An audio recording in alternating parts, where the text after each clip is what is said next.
the best academy. Hello welcome to the Harish academy.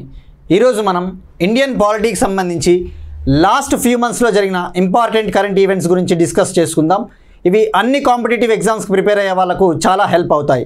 ఇందులో భాగంగా first topic మనం ఇప్పుడు చూద్దాం. Secular socialist in preamble of the constitution. సామ్యవాదము మరియు లౌకికవాదము అనే పదాలను ఇటీవల సుప్రీంకోర్టు ప్రియాంబుల్లో ఉండడాన్ని సమర్థించింది.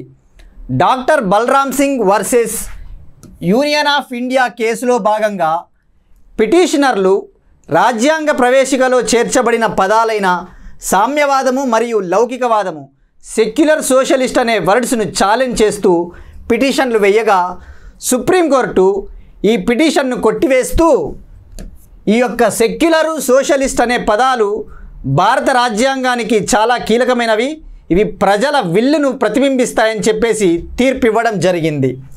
మరి ఈ పిటిషనర్స్ ఏమని చెప్పారు అంటే, ప్రియాంబుల్లో ఈ పదాలను యాడ్ చేయడం అనేది సరైనది కాదు, పీపుల్స్ విల్లుని ప్రతిబింబించదు అని చెప్పింది.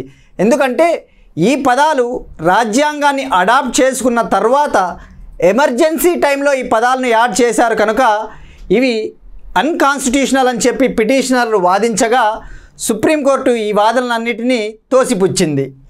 మరి ముందుగా మనకు ప్రియాంబుల్ ఎప్పుడు రాజ్యాంగ ప్రవేశిక ఎప్పుడు సవరణ కావించబడింది అంటే, ఇప్పటి వరకు కేవలం ఒకే ఒక్కసారి రాజ్యాంగ ప్రవేశిక సవరించబడింది. అది 42వ కాన్స్టిట్యూషనల్ అమెండ్మెంట్ యాక్ట్ ద్వారా మనకు రాజ్యాంగ ప్రవేశికను కేవలం ఒకే ఒక్కసారి అమెండ్ చేయడం జరిగింది. ఈ అమెండ్మెంట్ ద్వారా ప్రియాంబుల్లో రాజ్యాంగ ప్రవేశికలో 3 పదాలను యాడ్ చేశారు. ఆ 3 పదాలు వచ్చేసి సోషలిస్ట్, సెక్యులర్, ఇంటిగ్రిటీ. అంటే సామ్యవాదము, లౌకికవాదము మరియు సమగ్రత అనే 3 పదాలను యాడ్ చేయడం జరిగింది. మరి ఇంతకుముందు ఒరిజినల్ ప్రియాంబుల్ ఎలా ఉండేది అంటే, ఈ ఒరిజినల్ ప్రియాంబుల్లో మనకు అబ్జర్వ్ చేస్తే సావరిన్, డెమోక్రటిక్, రిపబ్లిక్ అని మాత్రమే ఉంది. అలానే యూనిటీ ఆఫ్ ద నేషన్ అని ఉంది. ఇక్కడ యూనిటీ ఆఫ్ ద నేషన్ అని ఉంది. కానీ ప్రియాంబుల్ను సవరించిన తర్వాత ఇంటిగ్రిటీ అనే పదము యూనియన్ ఆఫ్ ఇండియాని unity and integrity of the నేషన్గా మార్చడం జరిగింది. Unity and integrity of the నేషన్గా మార్చడం జరిగింది. ఈ రాజ్యాంగాన్ని మనము 26 నవంబర్ 1949న మనము అడాప్ట్ చేసుకోవడం జరిగింది. మరి ఈ ప్రియాంబుల్ వచ్చేసి మనకు ప్రపంచంలో ఫస్ట్ కంట్రీ ఏది? America is the first country in the world to start with preamble. Preamble గురించి మనం చెప్పాలి అంటే, దీని యొక్క ప్రాముఖ్యత గురించి చెప్పాలంటే, ఇది రాజ్యాంగానికి ఒక ఐడెంటిటీ కార్డు లాంటిది. రాజ్యాంగానికి ఒక ఐడెంటిటీ కార్డు లాంటిది.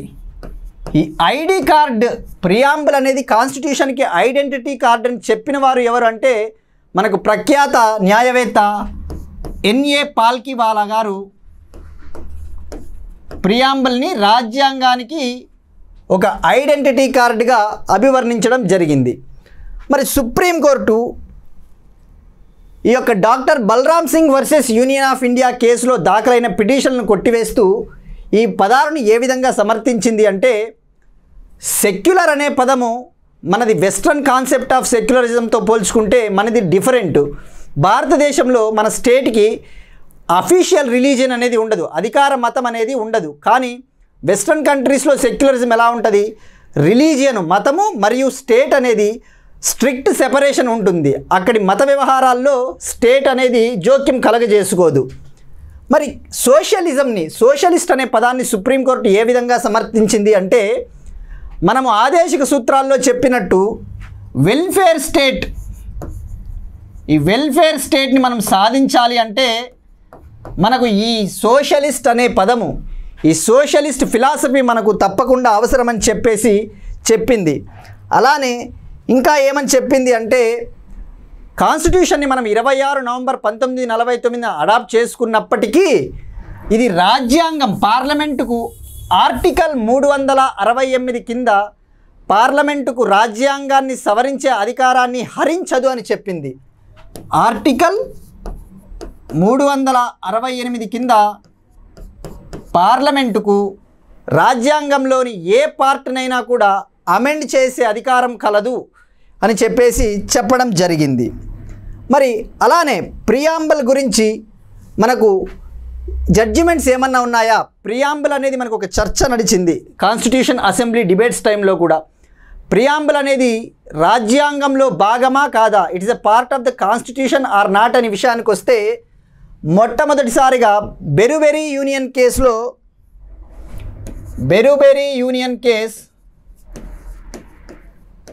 1960లో సుప్రీంకోర్టు ఏమని చెప్పింది అంటే రాజ్యాంగ ప్రవేశిక ఈ రాజ్యాంగంలో భాగము కాదు, preamble is not part of the constitution అని చెప్పింది.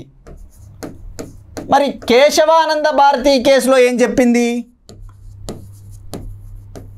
కేశవానంద భారతి కేసు 1973లో సుప్రీంకోర్టు తన ముందు తీర్పుని సవరించి ప్రియాంబుల్ అనేది రాజ్యాంగంలో భాగమే అని చెప్పింది. అయితే ఈ ప్రియాంబుల్ని అమెండ్ చేయాలంటే, సవరించాలి అంటే ఒక మౌలిక స్వరూపం, బేసిక్ స్ట్రక్చర్ అనేది ఉంటుంది. దానిని డిస్టర్బ్ చేయకోకుండా ఆర్టికల్ 368 కింద అమెండ్ చేయవచ్చని చెప్పేసింది. మరి మనకు కేశవానంద భారతి కేసులో doctrine of the basic structure అనేది తీసుకురావడం జరిగింది. దీనినే రాజ్యాంగ మౌలిక స్వరూపం అంటారు కదా, doctrine of the basic structure.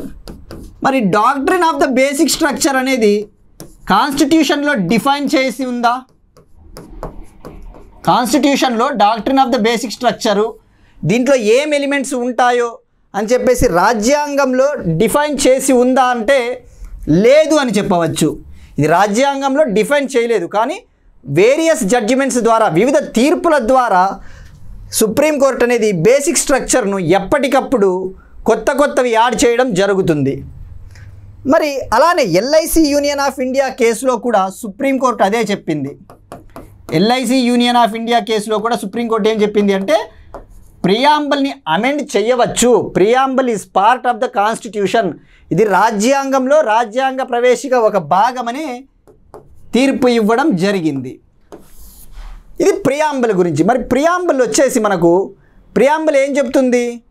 Constitution తన యొక్క అధికారాన్ని ఎక్కడి నుంచి డిరైవ్ చేసుకుంటుంది, ఎక్కడి నుంచి తన అధికారాన్ని పొందుతుంది అంటే పీపుల్ ఆఫ్ ఇండియా నుంచి కాన్స్టిట్యూషన్ తన అధికారాన్ని పొందుతుంది, డిరైవ్ చేస్తుంది అని చెప్పడం జరిగింది ప్రియాంబుల్.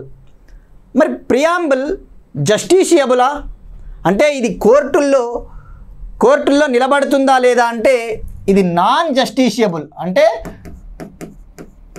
ఇది దీన్ని ఎన్ఫోర్స్ చెయ్యలేము, ఇది నాన్ జస్టిషియబుల్. మరి అలానే ప్రియాంబుల్ శాసనసభ అధికారాలకు మూలాధారము కాదు, అలానే శాసనసభ అధికారాలపైన ఇది ఎటువంటి నియంత్రణ కలిగి ఉండదు. అంటే preamble is neither a source of power to the legislature nor a restriction upon the powers of legislature అని చెప్పవచ్చు. ఇవి మనం ఇప్పుడు డిస్కస్ చేసుకున్నాం. Berubari union case, Kesavananda Bharati case, LIC of India case. So ఈ విధంగా సుప్రీంకోర్టు ప్రియాంబుల్లో చేర్చబడిన పదాలను సమర్థించడం జరిగింది. గతంలో డాక్టర్ సుబ్రహ్మణ్య స్వామి గారు కూడా doctor Subrahmanya Swamy versus union of India కేసులో దాఖలైన ఈ వర్డ్స్ గురించి పిటిషన్స్ను కూడా కొట్టివేస్తూ ఇదే తీర్పును వెల్లడించడం జరిగింది. Okay, now we will go to the next topic. Uniform civil code, ఏకరూప సివిల్ కోడ్. ఏకరూప సివిల్ కోడ్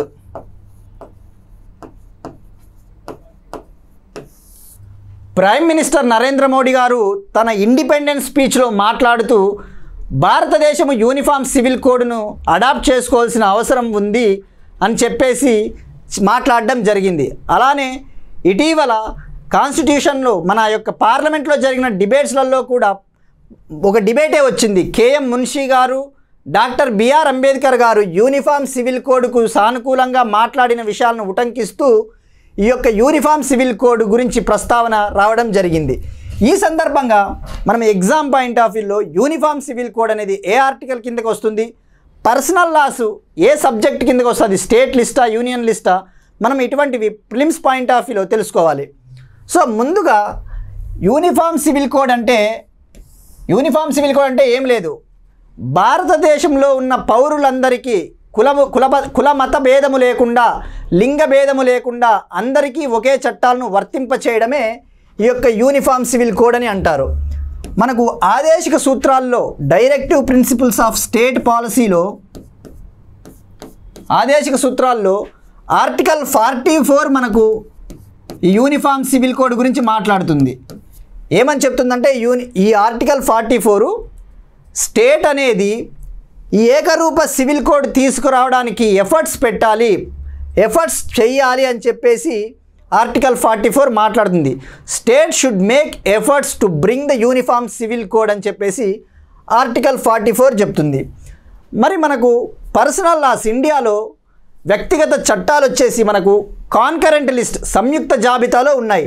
షెడ్యూల్ 7 లిస్ట్ 3 అన్నమాట. ఇది పర్సనల్ లాస్ వ్యక్తిగత చట్టాలు కాన్కరెంట్ లిస్ట్ సంయుక్త జాబితా లిస్ట్ 3 షెడ్యూల్ 7. మరి భారతదేశంలో యూనిఫామ్ సివిల్ కోడ్ను అమలుపరిచిన ఫస్ట్ స్టేట్ ఏది అంటే మనకు గోవా అని చెప్పవచ్చు. గోవాలో మనకు పోర్చుగీసు సివిల్ కోడ్ 1867 కింద గోవా వచ్చేసి ఒక కామన్ సివిల్ కోడ్ని అమలు చేస్తూ ఉంది. అలానే దేశంలో ఉత్తరాఖండ్ ఇండియాలో ఇది ప్రీ ఇండిపెండెన్స్ కంటే ముందే గోవాలో యూనిఫామ్ సివిల్ కోడ్ ఉంది. స్వాతంత్రం వచ్చిన తర్వాత మనకు భారతదేశంలో ఉత్తరాఖండ్ అనేది ఫస్ట్ స్టేట్ ఈ యూనిఫామ్ సివిల్ కోడ్ని అడాప్ట్ చేసుకున్న స్టేట్. 2024లో ఉత్తరాఖండ్ అడాప్ట్ చేసుకుంది. మరి ఇప్పుడు మనము కరెంట్ స్టేటస్ ఎలా ఉంది అంటే మన వ్యక్తిగత చట్టాలు చూస్తే ఒక్కో మతానికి సంబంధించి ఒక్కో చట్టాలు ఉన్నాయి. వివాహానికి సంబంధించి అయినా, భరణానికి సంబంధించి అయినా, దత్తతకు సంబంధించి అయినా, డివోర్స్కి సంబంధించి అయినా మనకు ఒక్కో మతంలో ఒక్కో చట్టాలు ఉన్నాయి. ఈ చట్టాలన్నిటినీ స్ట్రీమ్లైన్ చేసి మహిళల హక్కులను, దేశ సమగ్రతను, మనం దేశాన్ని ముందుకు ప్రోగ్రెసివ్గా తీసుకుపోవాలి అని చెప్పేసి వీటన్నిటిని సాధించే దిశగా యూనిఫామ్ సివిల్ కోడ్ తీసుకురావాలని చెప్పేసి వివిధ ఏజెన్సీలు, వివిధ లా కమిషన్లు కూడా మనకి సూచిస్తూ ఉన్నాయి. సుప్రీంకోర్టు కూడా గతంలో యూనిఫామ్ సివిల్ కోడ్ను తీసుకురావాల్సిన ఆవశ్యకతను వివిధ జడ్జిమెంట్ల ద్వారా వెల్లడించింది. అందులో భాగంగా మనకు ఇప్పుడు నెక్స్ట్ వచ్చేసి ఇవి మనకు ఎందుకు యూనిఫామ్ సివిల్ కోడ్ తీసుకురావాలని చెప్పేసి ఇవి ఆర్గ్యుమెంట్స్. ఇది దేశ సమగ్రతను కాపాడుతుంది. అలానే ఓట్ బ్యాంక్ పాలిటిక్స్, మత ప్రాతిపదికన జరిగే ఓట్ బ్యాంక్ పాలిటిక్స్ను నివారిస్తుంది. పర్సనల్ లాస్ కొన్ని వ్యక్తిగత చట్టాలు మహిళల హక్కులకు భంగం కలిగించేవిలాగా ఉన్నాయి కదా, వాటన్నిటిని తొలగిస్తుంది. మోడర్న్ ప్రోగ్రెసివ్ నేషన్గా, అభివృద్ధి చెందిన దేశంగా అవ్వడానికి ఇంకాస్త హెల్ప్ అవుతుంది. మహిళల హక్కులను కాపాడుతుంది.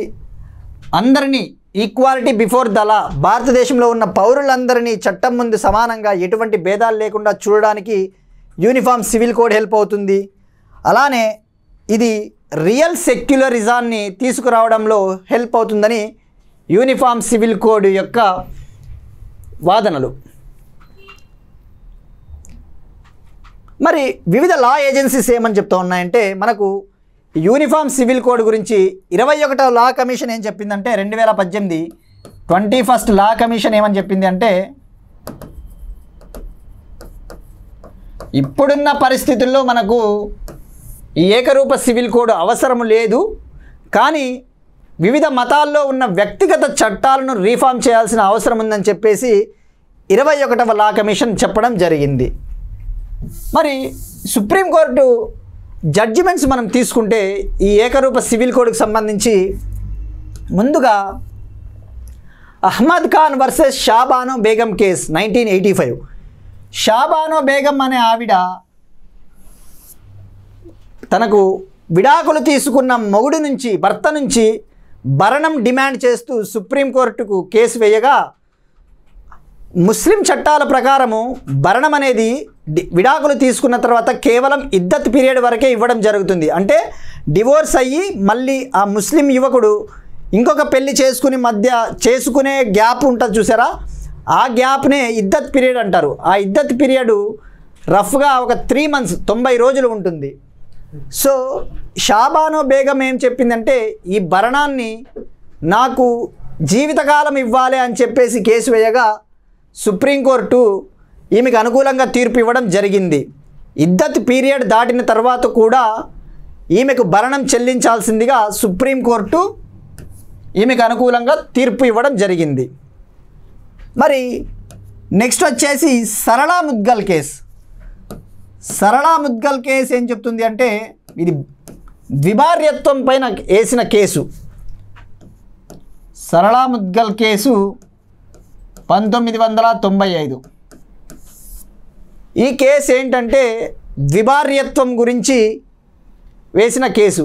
ఈ కేసులో ఏంటంటే హిందూ వివాహ చట్టం ప్రకారం 1955 హిందూ వివాహ చట్టం ప్రకారం పెళ్లి చేసుకుని ఆ వివాహం రద్దు అవ్వకుండానే ఇస్లాం మతంలోకి మారి వేరే మతంలోకి మారి పెళ్లి చేసుకున్నట్టయితే ఆ పెళ్లి చెల్లదు. ఎందుకంటే హిందూ వివాహ చట్టం ప్రకారము మొదటి వివాహము ఇంకా రద్దు కాలేదు అని చెప్పేసి ఆ ద్విభార్యత్వాన్ని వ్యతిరేకించింది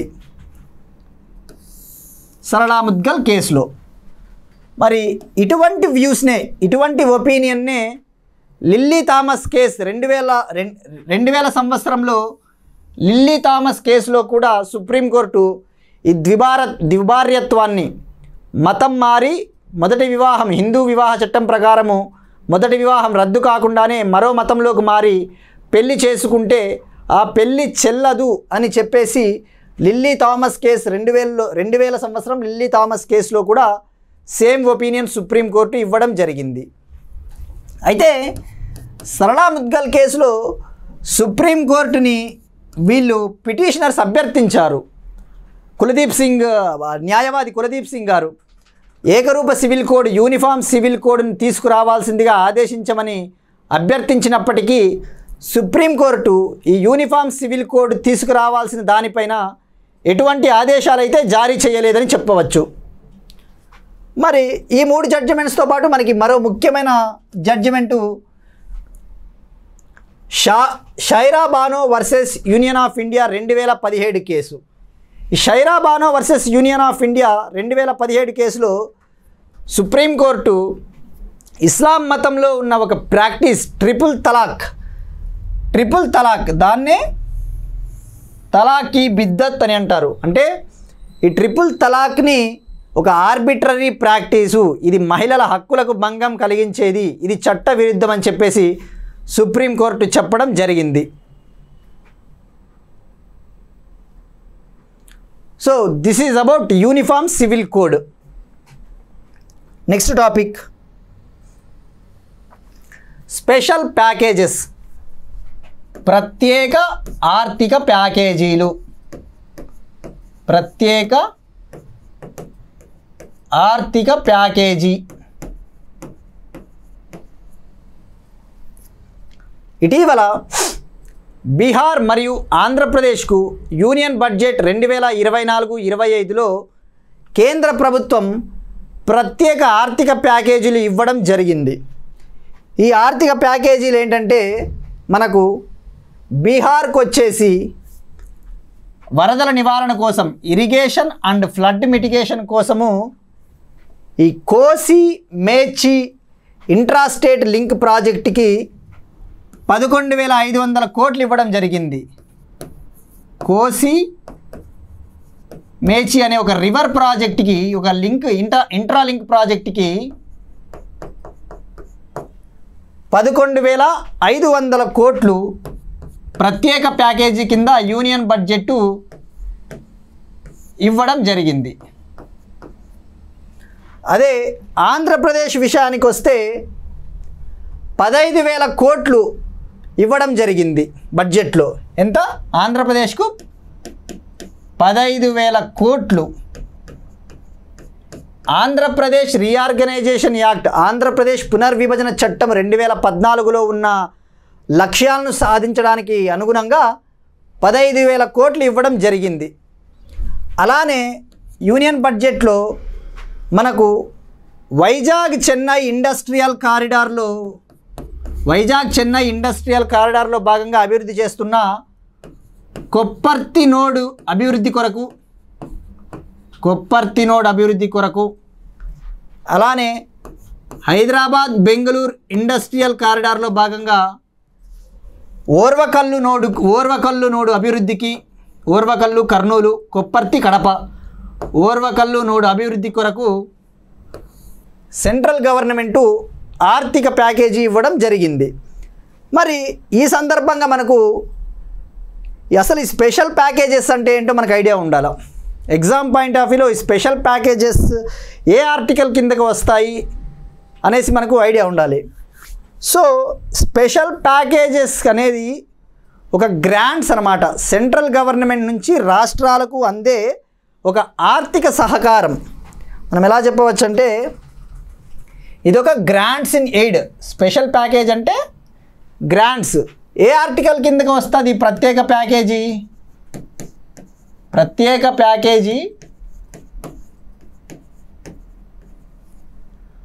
ఆర్టికల్ 282, ఆర్టికల్ 282 కిందకు వస్తుంది మనకు ప్రత్యేక ప్యాకేజీలు. సో గుర్తుపెట్టుకోండి, స్పెషల్ ప్యాకేజెస్ అనేవి ఇవేమి మ్యాండేటరీ కాదు, సెంటరు తప్పనిసరిగా ఇవ్వాల్సినవి కాదు, కేవలం డిస్క్రిషనరీ, తన విచక్షణ పైన, ఆ సెంటర్ యొక్క విచక్షణ పైన ఆధారపడి ఉంటుంది. ఆర్టికల్ 282. మరి మనకు ఓవరాల్గా గ్రాంట్స్ ఇన్ ఎయిడ్ విషయానికి వస్తే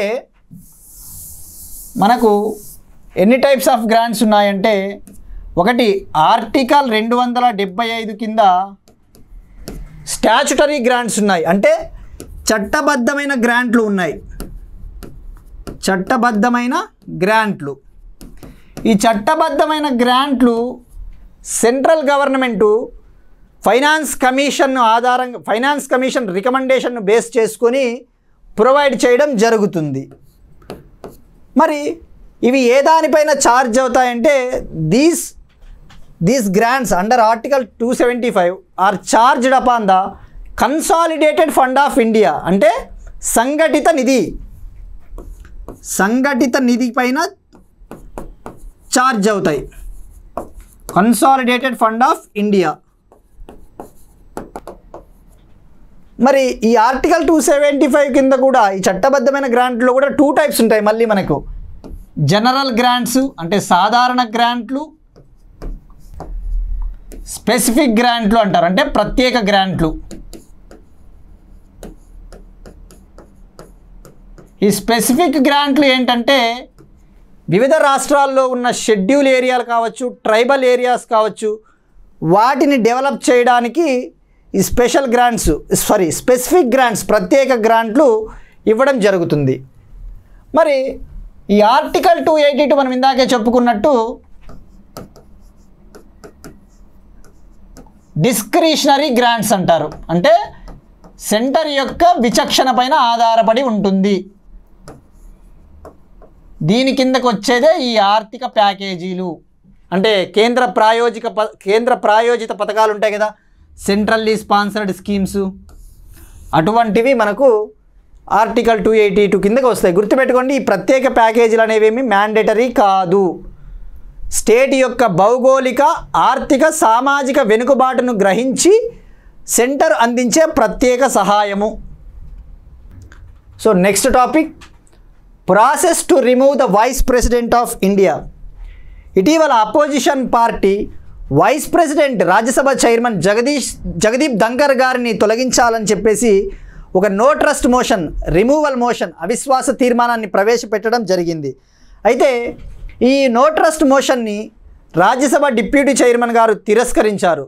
దానికి కారణం ఏమని చెప్పారంటే, ఈ యొక్క నో ట్రస్ట్ మోషన్ని మూవ్ చేయడానికి ముందు అడ్వాన్స్డ్గా 14 రోజుల నోటీస్ ఇవ్వలేదు. అలానే వైస్ ప్రెసిడెంట్ జగదీప్ ధంకర్ గారి పేరు సరిగా పలకలేదు అనే కారణంతో ఈ యొక్క రిమూవల్ మోషన్ని రిజెక్ట్ చేశారు. మనము ఇప్పుడు ఈ వైస్ ప్రెసిడెంట్ గురించి మనం ఇప్పుడు తెలుసుకుందాం. ఈ ఎగ్జామ్ పాయింట్ ఆఫ్ వ్యూలో వైస్ ప్రెసిడెంట్ రిమూవల్ క్రైటీరియా ఎలా ఉంటుందో తెలుసుకోవాలి. సో మనకు ఎగ్జామ్ పాయింట్ ఆఫ్ వ్యూలో మీరు అబ్జర్వ్ చేస్తే స్పెసిఫిక్గా ఆర్టికల్స్ కూడా అడుగుతూ ఉన్నాడు. వైస్ ప్రెసిడెంట్ అంటే ఎవరు ఎన్నుకుంటారు అలా జనరల్గా కాకుండా స్పెసిఫిక్గా గ్రూప్స్ లాంటి ఎగ్జామ్స్లో మనకు ఆర్టికల్స్ కూడా అడుగుతాడు. సో మీరు గుర్తుపెట్టుకోండి.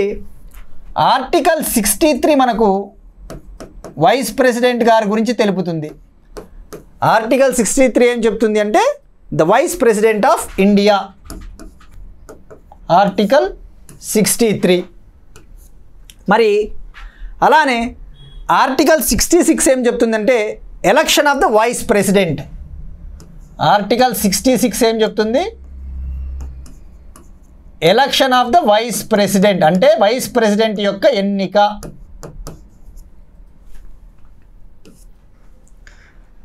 మరి వైస్ ప్రెసిడెంట్ అంటే భారతదేశంలో రెండవ అతిపెద్ద constitutional position after president. Vice president గారిని ఎన్నిక ఎలా ఉంటుంది? System of proportional representation. ఎవరు ఎన్నుకుంటారు అంటే ఇతన్ని all elected and nominated members of the parliament, both Lok Sabha and రాజ్యసభల్లో ఉన్న నామినేటెడ్ మరియు ప్రత్యక్షంగా ఎన్నిక కాబడ్డ ఎంపీలు మాత్రమే వైస్ ప్రెసిడెంట్ గారిని ఎన్నుకుంటారు. ఇందులో ఎమ్మెల్యేలు, స్టేట్ లెజిస్లేటివ్ అసెంబ్లీలకు సంబంధించిన వాళ్ళు పాల్గొనరు. కేవలం both elected and nominated MPs of the parliament will participate in the election of vice president. So మీరు ఆర్టికల్స్ గుర్తుపెట్టుకోండి. Article 63 the vice president of India. Article 66 election of the vice president. Article 67 వచ్చేసి term of the vice president of India అంటే అతని యొక్క పదవీ కాలం. Article 67 vice president యొక్క పదవీ కాలం వచ్చేసి 5 ఏళ్ళు. మరి వైస్ ప్రెసిడెంట్ మనకు అతను ఎన్నిసార్లైనా ఎన్నుకోవచ్చా అంటే హీఈస్ ఎలిజిబుల్ ఫర్ రీఎలక్షన్. అతన్ని ఎన్నిసార్లైనా మనం ఎన్నుకోవచ్చు. He is eligible for reelection. మరి వైస్ ప్రెసిడెంట్ రెసిగ్నేషన్ ఎవరికి ఇస్తారంటే ప్రెసిడెంట్కి ఇస్తారు. అది గుర్తుపెట్టుకోండి. వైస్ ప్రెసిడెంట్ తన రాజీనామాను ప్రెసిడెంట్కు సమర్పించడం జరుగుతుంది. సో ఇవి మనకు basic details about vice president. మరి ఇతన్ని ఎలా రిమూవ్ చేస్తారు? మనం ముందు చెప్పుకున్నట్టు వైస్ ప్రెసిడెంట్ గారిని రిమూవ్ చేయాలంటే ఆ రిమూవల్ మోషన్ని కేవలం రాజ్యసభలో ప్రవేశపెట్టాలి. ఓన్లీ ఇన్ రాజ్యసభలో మాత్రమే ఆ రిమూవల్ మోషన్ని ప్రవేశపెట్టాలి. ఆ రిమూవల్ మోషన్ను ఇవ్వడానికి 14 రోజుల అడ్వాన్స్ నోటీస్ ఇవ్వాలి. 14 రోజుల అడ్వాన్స్ నోటీస్ ఇవ్వాలి. నెక్స్ట్ ఏంటంటే ఆ రిమూవల్ మోషన్ రాజ్యసభలో స్పెషల్ మెజారిటీ చేత పాస్ అవ్వాలి. అంటే majority of the total members of Rajya Sabha 2/3 members of the Rajya Sabha members present and voting. దాన్నే స్పెషల్ మెజారిటీ అంటారు. రాజ్యసభలో స్పెషల్ మెజారిటీతో పాస్ అవ్వాలి ఆ రిమూవల్ మోషను. ఆ యొక్క స్పెషల్ మెజారిటీతో పాస్ అయిన రిజల్యూషను లోక్సభలో సింపుల్ మెజారిటీతో ఆమోదం పొందాలి. లోక్సభలో సింపుల్ మెజారిటీతో ఆమోదం పొందాలి. అలా అయినప్పుడే మనకు ఈ యొక్క వైస్ ప్రెసిడెంట్ను రిమూవ్ చేయడం జరుగుతుంది. This resolution must be passed by a majority of all the then members of the Rajya Sabha and agreed to by Lok Sabha by a simple majority. మరి వైస్ ప్రెసిడెంట్ను తొలగించడానికి రాజ్యాంగంలో ఏవైనా గ్రౌండ్స్ మెన్షన్ చేశారా అంటే ఎటువంటి కారణాలు కూడా మెన్షన్ చేయలేదు ఇతని రిమూవల్కి. No grounds has been mentioned. మరి ఇప్పటి వరకు భారతదేశ చరిత్రలో వైస్ ప్రెసిడెంట్ను తొలగించాలని మూవ్ అయిన ఫస్ట్ రెజల్యూషన్ అని చెప్పవచ్చు. Next topic so this is about vice president of India and his removal process.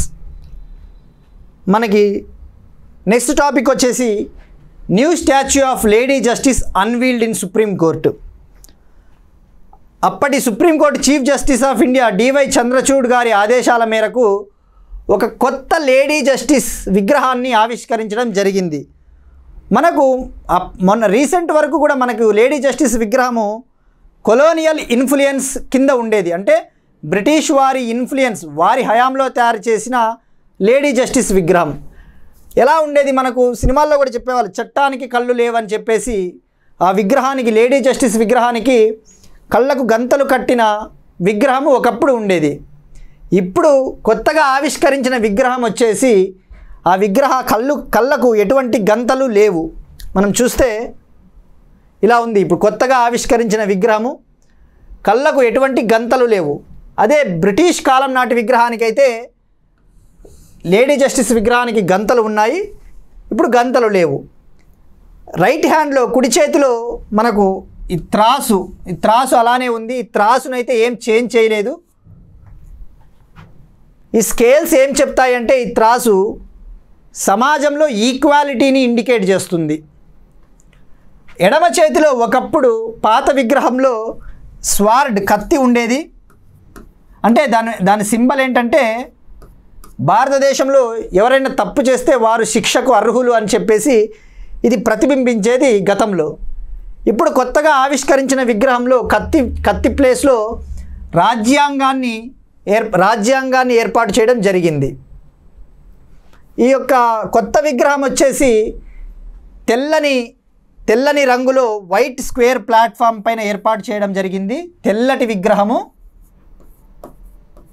ఇంకోటి ఏంటంటే మహిళా లేడీ జస్టిస్ విగ్రహము ఇప్పుడు sari, now it is in dressed up in sari. ఇంతకుముందు శారీ కాదు, కొలోనియల్ డ్రెస్ అన్నమాట.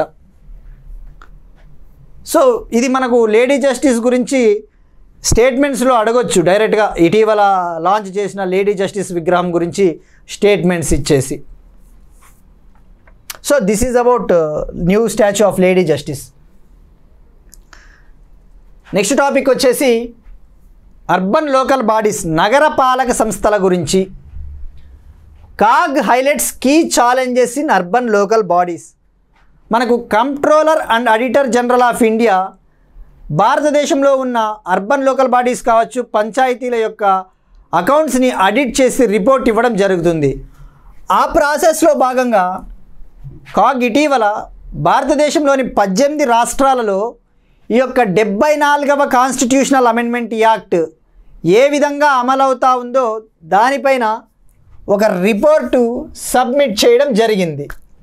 ఈ రిపోర్ట్లో తేలిన అంశాలు ఏంటంటే సిగ్నిఫికెంట్ రిసోర్స్ ఎక్స్పెండిచర్ గ్యాప్ అని చెప్పింది. అంటే నగరపాలక సంస్థలకు అందుబాటులో ఉన్న నిధులతో పోల్చుకుంటే వాటి వ్యయం అనేది చాలా తక్కువగా ఉంది. అందుబాటులో ఉన్న నిధులు, ఆ నిధుల వ్యయం మధ్య వ్యత్యాసము 42% ఉందని చెప్పింది. ఎంత? 42% gap between their available resources and their expenditure. మరి ఇంకొక అంశం ఏమని తేలింది అంటే అర్బన్ లోకల్ బాడీస్ ఖర్చు చేస్తున్న దాంట్లో కేవలం 29% మాత్రమే అభివృద్ధి పనులకు వెచ్చిస్తూ ఉన్నారు అని చెప్పడం తేలింది. కేవలం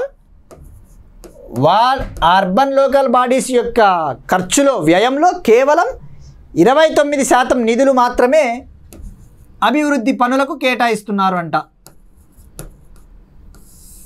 అంటే మిగతాదంతా వేస్ట్ఫుల్గా ఎక్స్పెండిచర్ అనే కదా అర్థము. మళ్ళీ నెక్స్ట్ ఇంకో హైలైట్ ఏం తేలింది అంటే incomplete implementation of the 74th constitutional amendment. ఇవాళకి కూడా ఈ 18 రాష్ట్రాల్లో ఈ 74వ కాన్స్టిట్యూషనల్ అమెండ్మెంట్ యాక్టు చాలా వీక్గా అమలవుతూ ఉంది అని చెప్పేసి తేలింది. మళ్ళీ critical functions, urban planning, fire services ఇవి చాలా లీస్ట్గా స్టేట్ గవర్నమెంటు అర్బన్ లోకల్ బాడీస్కి ట్రాన్స్ఫర్ చేసిందని తేలింది. రెవెన్యూ ఛాలెంజ్ ఏంటంటే అర్బన్ లోకల్ బాడీస్కి వస్తూ ఉన్న రెవెన్యూలో కేవలం 32% మాత్రమే తమ సొంత నిధుల నుంచి కేవలం 32% మాత్రమే తమ సొంత నిధులు, మిగతావంతా కూడా యూనియన్ గవర్నమెంటు స్టేట్ గవర్నమెంట్స్ ఇస్తూ ఉన్నాయని తేలింది. అంటే దాని అర్థం ఏంటి? ఈ urban local bodies property tax ఇటువంటి వాటిని ప్రాపర్గా వసూలు చేయడంలో అండర్ యూటిలైజేషన్ విఫలమవుతూ ఉన్నాయి అని తేలింది. Only 32% of urban local body revenue comes from their own resources.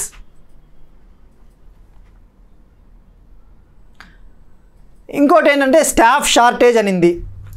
37% వ్యాకెన్సీలు ఉన్నాయంట అర్బన్ లోకల్ బాడీస్లో. స్టాఫ్ లిమిటెడ్ అటానమీ, స్వయం ప్రతిపత్తి అంతగా లేదు ఈ urban local బాడీస్కి.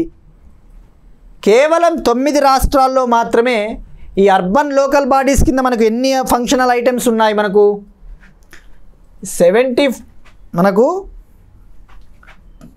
74th constitutional amendment act 1992 schedule 12లో మనకు ఎన్ని ఫంక్షనల్ ఐటమ్స్ ఉన్నాయి? మనకి 18 ఉన్నాయి. 18 ఐటమ్స్ ఉన్నాయి.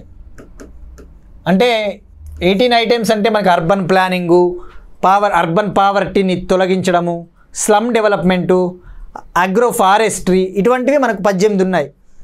ఈ 18 ఐటెంలని కంప్లీట్గా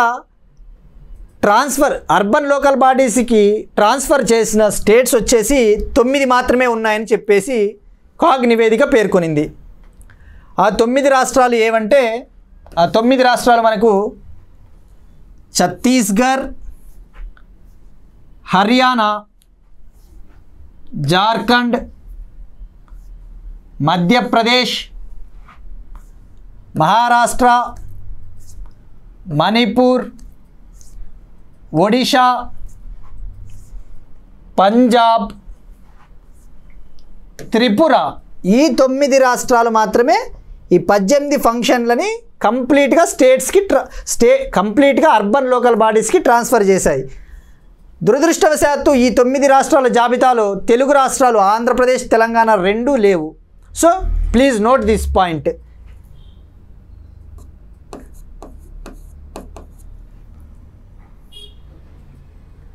మనకి ఇప్పుడు 18 ఫంక్షనల్ ఐటమ్స్ మనకి ఉంటాయి అర్బన్ లోకల్ బాడీస్ కింద. Urban planning, land use, construction of buildings, మళ్ళీ planning for economic and social development, roads and bridges, water supply for industrial domestic purposes, ప్రజా ఆరోగ్యము, public health, solid waste management, fire services, నగర forestry, నగర వనాలు, weaker sections యొక్క ఇంట్రెస్ట్ని protect చేయడము, స్లమ్లను అభివృద్ధి చేయడము, నగర పేదరికాన్ని తొలగించడము, అలానే అర్బన్ ఫెసిలిటీలు, పార్కులు, గార్డెన్లు ఇటువంటివి ఏర్పాటు చేయడము, అలానే కల్చరల్, ఎడ్యుకేషనల్ ఆస్పెక్ట్స్ని ప్రమోట్ చేయడము, ప్రోత్సహించడము, బరియల్ గ్రౌండ్స్, శ్మశానాలు, క్యాటిల్ పాండ్స్, వైటల్ స్టాటిక్స్ అంటే ఇప్పుడు బర్త్ డీటెయిల్స్, జనన మరణ ధృవీకరణ పత్రాలను, ధృవీకరణ డీటెయిల్స్ను నమోదు చేయడము, స్ట్రీట్ లైట్లు అటువంటివి ఏర్పాటు చేయడము, ఈ స్లాటర్ హౌసెస్ని రెగ్యులేట్ చేయడము. ఇవన్నీ మనకు ఎగ్జామ్ పాయింట్ ఆఫ్ వ్యూలో నేను ఎందుకు ఇప్పుడు డీటెయిల్గా ఇవి 18 ఐటమ్స్ని మీకు ఈ క్లాస్లో భాగంగా చెప్పాను అంటే, ఈ క్లాస్ విన్నట్టయితే మీరు ఎగ్జామ్లో ఏ బిట్ అడిగినా పెట్టవచ్చు. ఉదాహరణకు 2024 Andhra Pradesh public service commission group 1లో which of the following functions are under the 73rd constitutional amendment act అని చెప్పేసి ఇచ్చేసి 4-5 ఆప్షన్లు ఇచ్చాడు. మనకి ఈ ఐటమ్స్ కూడా మినిమం ఐడియా ఉండాలి మనకు. ఇప్పుడు పంచాయతీల విషయానికి వస్తే మనకు 73rd కాన్స్టిట్యూషనల్ అమెండ్మెంట్ యాక్ట్ విషయానికి వస్తే మనకు ఎన్ని ఐటమ్స్ ఉన్నాయి? ఫంక్షనల్ ఐటమ్స్ 29 ఉన్నాయి. అదే అర్బన్ లోకల్ బాడీస్ అయితే 18. సో మనకు ఒక్కొక్కసారి ఎగ్జామ్కి పోయేటప్పుడు ఇలాంటి ఫ్యాక్ట్స్ కూడా ఒకసారి చదువుకొని పోవాలి. మరి ఈ అర్బన్ లోకల్ బాడీస్ మనకు ఏ దాని కింద వస్తాయి? ఫస్ట్ ఆఫ్ ఆల్ దీనికి సంబంధించిన ఆర్టికల్స్ వచ్చేసి 74th కాన్స్టిట్యూషనల్ అమెండ్మెంట్ ఆర్టికల్స్ వచ్చేసి 243P to 243ZG. ఈ ఆర్టికల్స్ మనకు deals with 74th constitutional amendment act. గుర్తుపెట్టుకోండి, అర్బన్ లోకల్ బాడీస్ సంబంధించిన ముఖ్యమైన article powers, responsibilities and authorities of municipalities అన్నప్పుడు ఆర్టికల్ పక్కాగా గుర్తుంచుకోవాలి. 243W. 243W ఇది deals with powers, responsibilities, authorities of municipalities.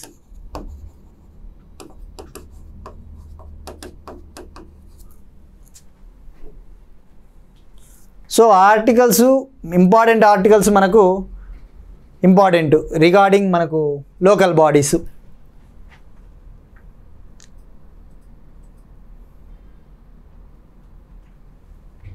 So next topic వచ్చేసి caste based labour division in prisons is unconstitutional. Supreme court ఏం చెప్పిందంటే జైళ్ళల్లో కుల ప్రాతిపదికన కుల వివక్ష అనేది అన్కాన్స్టిట్యూషనల్. కుల ప్రాతిపదికన జైళ్ళల్లో మగ్గుతున్న ఖైదీలకు పని కేటాయించడం అనేది రాంగ్ అని చెప్పేసి చెప్పింది. అయితే ఈ పిటిషన్ వచ్చేసి ఎవరేశారంటే Sukanya Shanta versus union of India case 2024. గుర్తుపెట్టుకోండి, జడ్జిమెంట్లు కూడా మనకి ఇవి కేసులు కూడా important. Sukanya Shanta versus union of India.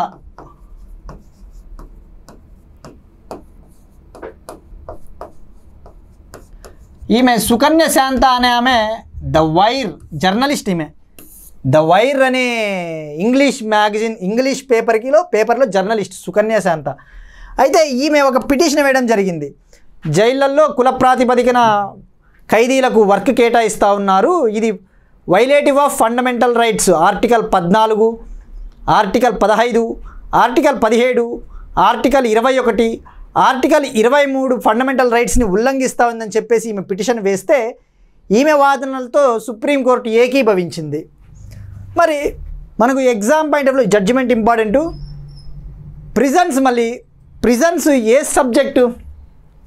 ఇప్పుడు మనం చెప్పుకున్నాం పర్సనల్ లాసు కాన్కరెంట్ లిస్ట్ అని చెప్పుకున్నాం మనము. మరి పర్సనల్ లాస్ కాన్కరెంట్ లిస్ట్ అని చెప్పుకున్నాము. ఎగ్జామ్లో వాడు స్టేట్మెంట్స్ ఇచ్చేసి which of the following subjects are under the state list అంటాడు. 4 ఆప్షన్లు ఇస్తాడు, మళ్ళీ 1 and 2, 2 and 3 అలా ఇస్తాడు. సో మనకు ఇలాంటివి చదివేటప్పుడు, ఇలాంటి కరెంట్ అఫైర్స్ ఇష్యూస్ చదివేటప్పుడు తప్పకుండా మైన్యూట్గా కూడా మనం గుర్తుంచుకోవాలి.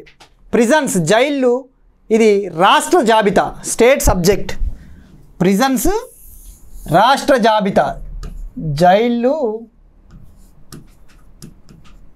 రాష్ట్ర జాబితా. అందుకే రాష్ట్రాలు వాళ్ళ యొక్క జైళ్ళ మాన్యువల్స్ని, ప్రిజన్ మాన్యువల్స్ని వాళ్ళే తయారు చేస్తారు. So prisons state subject, Sukanya Shanta judgement. మరి ఆర్టికల్స్ ఏ విధంగా వైలేట్ అవుతూ ఉన్నాయని చెప్పింది అంటే మనకి ఆర్టికల్ 14 రైట్ టు ఈక్వాలిటీ కదా. ఈ రైట్ టు ఈక్వాలిటీ కూడా వైలేట్ అయినట్టే కదా. ఆర్టికల్ 15 ఎట్లా ఉల్లంఘన కాబడుతోంది అంటే ఆర్టికల్ 15 ఏం చెప్తుందంటే discrimination on the grounds of religion, race, caste, sex or place of birth. మతము కానీ, కులము కానీ, పుట్టిన ప్రదేశము కానీ, లింగ భేదము అటువంటి గ్రౌండ్స్ పైన డిస్క్రిమినేషన్ కరెక్ట్ కాదు, వాళ్ళ పట్ల భేదాలు చూపకూడదు అని చెప్పేసి మనకి ఆర్టికల్ 15 చెప్తుంది. మరి ఆర్టికల్ 17 అన్టచబిలిటీని, అస్పృశ్యతను నివారిస్తుంది కదా. ఆర్టికల్ 17 అబాలిషన్ ఆఫ్ అన్టచబిలిటీ కదా, అబాలిషన్ ఆఫ్ అన్టచబిలిటీ. మరి ఆర్టికల్ 21 ఏ విధంగా వైలేట్ అవుతా ఉంది? Article 21 right to life and protection of life కదా, రైట్ టు లైఫ్. డిగ్నిటీ లేదు కదా, సుప్రీంకోర్టు చెప్పినట్టు రైట్ టు డిగ్నిటీ అనేది రైట్ టు లైఫ్లో భాగము. మరి ఆర్టికల్ 21 కూడా రైట్ టు డిగ్నిటీ లేదు వాళ్ళకు. ఆర్టికల్ 23 ఏ విధంగా వైలేట్ అవుతా ఉంది అంటే, ఈ ఆర్టికల్ 23 ఏం చెప్తుంది? హ్యూమన్ ట్రాఫికింగ్ జరపరాదు, అలానే ఫోర్స్డ్ లేబర్ కూడా ఉండకూడదు. ఫోర్స్డ్ లేబర్ వర్క్ చేపిస్తున్నట్టే కదా జైళ్ళల్లో. సో మనకు ఆర్టికల్ 23 కూడా వైలేట్ అవుతా ఉందని చెప్పేసి సుప్రీంకోర్టు చెప్పడం జరిగింది. ఇంకా సుప్రీంకోర్టు ఏం చెప్పింది? రాష్ట్రాల జైళ్ళల్లో అమలవుతా ఉన్న ప్రిజన్ మాన్యువల్స్ని రీఫార్మ్ చేయండి. అలానే ఆ ప్రిజన్ మాన్యువల్స్లో ఒక కాలం ఉంటుంది, క్యాస్ట్ కాలం అనేది. ఆ క్యాస్ట్ కాలంని కూడా తొలగించండి అని చెప్పేసి సుప్రీంకోర్టు చెప్పింది. క్యాస్ట్ కాలమ్స్ని డిలీట్ చేయాలని చెప్పింది. 3 నెలల్లోపు స్టేట్ ప్రిజన్ మాన్యువల్స్ని రీఫార్మ్ చేయండి అని చెప్పేసి చెప్పింది.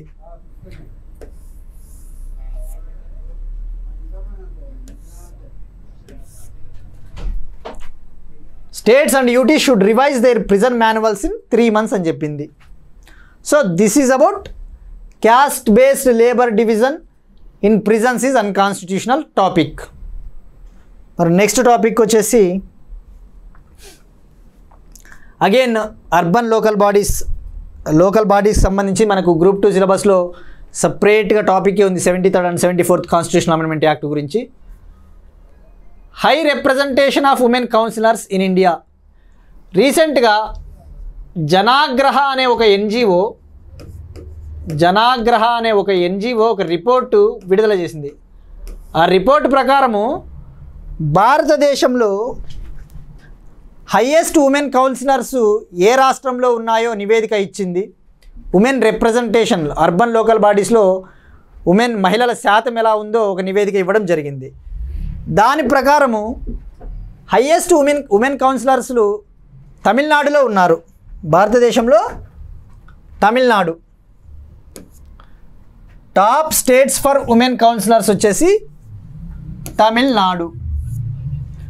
మరి ఇంకా ఈ రిపోర్ట్ ఏమని చెప్పిందంటే, భారతదేశంలో ఉన్న కౌన్సిలర్స్ 46% కౌన్సిలర్స్ మహిళలని చెప్పింది. Nearly 46% of councillors in India are women. అలానే కొన్ని సిటీలు ఉన్నాయి, క్యాపిటల్ సిటీలు, పాట్నా, షిమ్లా, రాంచీ, భువనేశ్వర్. ఇటువంటి సిటీల్లో 21 క్యాపిటల్ సిటీల్లో దాదాపు 19 క్యాపిటల్ సిటీల్లో ఈ మహిళల రిప్రజెంటేషన్, ఈ అర్బన్ లోకల్ బాడీస్లో మహిళల ప్రాతినిధ్యము 60% పైబడి ఉందంట. 19 రాజధానుల్లో, 19 క్యాపిటల్ సిటీల్లో. సో గుర్తుపెట్టుకోండి, ఇవి మనకు డిస్క్రిప్టివ్ లాంటి ఎగ్జామ్స్కి రాసేటప్పుడు కూడా ఈ పాయింట్స్ హెల్ప్ అవుతాయి. 60% పైగా మహిళా ప్రాతినిధ్యం ఉంది అర్బన్ లోకల్ బాడీస్లో.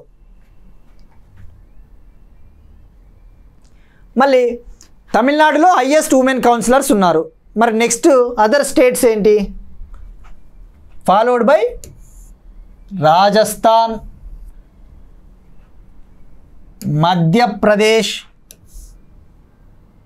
మహారాష్ట్ర, ఆంధ్రప్రదేశ్, కర్ణాటక, ఉత్తరప్రదేశ్, కేరళ, బీహార్, ఛత్తీస్గఢ్. ఈ 10 రాష్ట్రాల్లో మహిళల ప్రాతినిధ్యము హైగా ఉంది అని చెప్పేసి చెప్పడం జరిగింది. అదే ఓవరాల్గా అర్బన్ లోకల్ బాడీస్లో ఓవరాల్గా మహిళల ప్రాతినిధ్యం ఎక్కువ ఉన్న స్టేట్ ఏంటంటే హిమాచల్ ప్రదేశ్, 65%. ఓవరాల్గా మహిళల ప్రాతినిధ్యం తీసుకుంటే హిమాచల్ ప్రదేశ్ ఫస్ట్ స్టేటు, 65% మహిళల ప్రాతినిధ్యము. ఉమెన్ కౌన్సిలర్లు ఎక్కువగా ఉన్న రాష్ట్రం తమిళనాడు. గుర్తుపెట్టుకోండి, తమిళనాడులో ఉమెన్ కౌన్సిలర్స్ ఎక్కువ.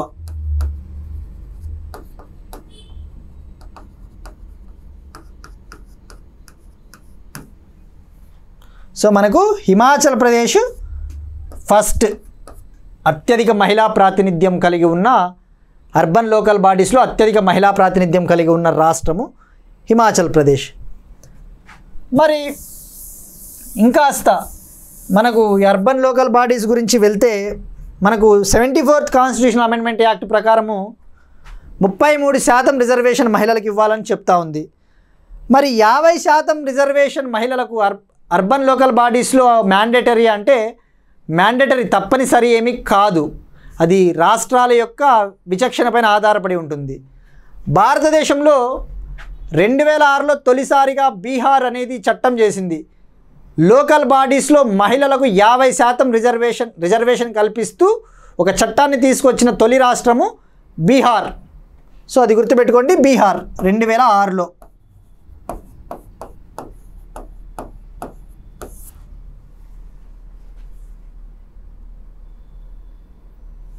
ఇప్పటి వరకు ప్రభుత్వ అఫీషియల్ నివేదికల ప్రకారము 20 రాష్ట్రాలు లోకల్ బాడీస్లో మహిళలకు 50% రిజర్వేషన్ని కల్పించినాయంట. 50% reservation to women in local bodies 20 రాష్ట్రాలు చట్టాలు చేశాయి.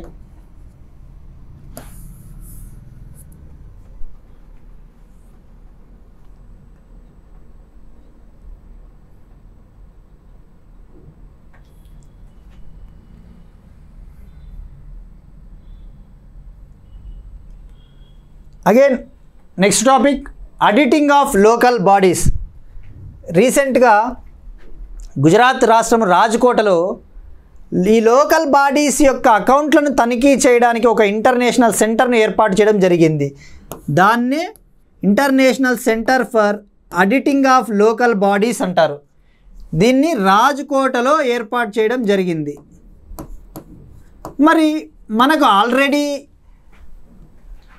లోకల్ బాడీస్ యొక్క అకౌంట్లను తనిఖీ చేసేది కాగ్ నివేదిక ఇస్తుంది.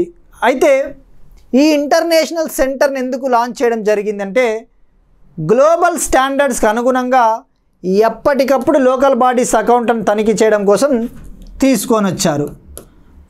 మరి మనకు పంచాయతీల గురించి మనకి కొన్ని ఇంపార్టెంట్ ఆర్టికల్స్ ఉంటాయి. మనకు ఇప్పుడు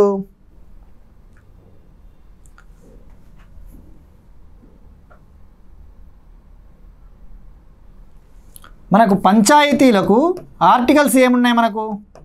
ఇది 73వ constitutional amendment act schedule 11 part 9.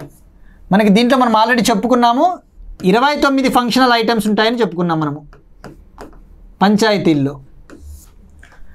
మరి పంచాయతీలను ఆర్టికల్స్ ఏమి డీల్ చేస్తాయి? పంచాయతీలకు సంబంధించి 243తో మొదలుపెట్టి 243O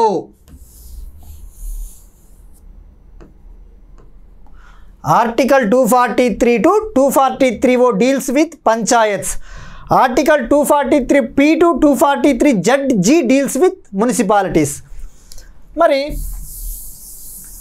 మనం చెప్పుకున్నాం మున్సిపాలిటీకి సంబంధించి అయితే ఆర్టికల్ 243W డీల్స్ విత్ మున్సిపాలిటీల యొక్క పవర్సు, అధికారాలు, బాధ్యతల గురించి తెలియజేస్తుంది. మరి అదే పంచాయతీల విషయానికి వస్తే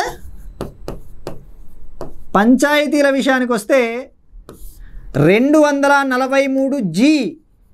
సో గుర్తుపెట్టుకోండి, 243G స్పెసిఫిక్గా గుర్తుంచుకోవాలి. ఈ ఆర్టికల్ ఇది పంచాయతీల అధికారాలు, బాధ్యతలు, ఫంక్షన్స్. మరి ఆడిటింగ్కి సంబంధించి ఏమన్నా ఆర్టికల్ ఉందా? ఈ పంచాయతీల అకౌంట్స్ని తనిఖీ చేయడానికి ఏమన్నా ఆర్టికల్ ఉందా అంటే మనకు 3 ముఖ్యమైన ఆర్టికల్స్ ఉన్నాయి. 243I వచ్చేసి గుర్తుపెట్టుకోండి ఆర్టికల్స్. 243 వచ్చేసి పంచాయతీల ఫైనాన్స్ స్టేటస్ను పర్యవేక్షించడానికి స్టేట్ ఫైనాన్స్ కమిషన్ ఉంటుంది. State finance commission to review the financial position of panchayats. అదే 243 జే అయితే ఈ పంచాయతీల అకౌంట్లను తనిఖీ చేయడం, పంచాయతీల అకౌంట్స్ను తనిఖీ చేయడం అంటే auditing of accounts of panchayats. అదే 243 అయితే 243 అయితే మనకు ఎలక్షన్స్, పంచాయతీలకు ఎలక్షన్స్, పంచాయతీల ఎన్నికలు. నేను ఇవి స్ట్రెస్ చేసింది చెప్తున్నానంటే ఈ ఆర్టికల్స్ డైరెక్ట్గా ఎగ్జామ్లో అడగడానికి అవకాశం ఉంది. 2023 గ్రూప్ 1లో article 243 deals with powers and functions of panchayats అని చెప్పి ఒక స్టేట్మెంట్ ఇవ్వడం జరిగింది. బట్ అది యాక్చువల్లీ రాంగ్. ఆ స్టేట్మెంట్ వాడు స్పెసిఫిక్గా ఇవ్వలేదు, బ్రాడ్గా ఆర్టికల్ 243 అన్నాడు. సో 243G అయితే మనకు powers, రెస్పాన్సిబిలిటీసు, functions.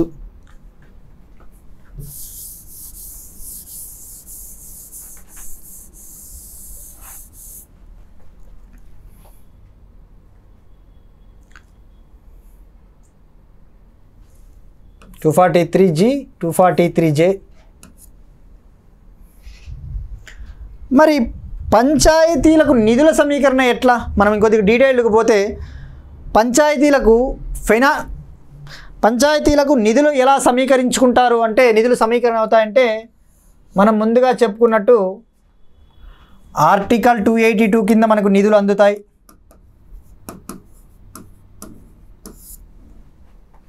Finance commission recommendations మేరకు. మరి అలానే లోన్స్ ఇస్తాయి, గ్రాంట్స్ ఇస్తాయి సెంటరు, లోన్స్ గ్రాంట్స్ ఇస్తాయి సెంటరు.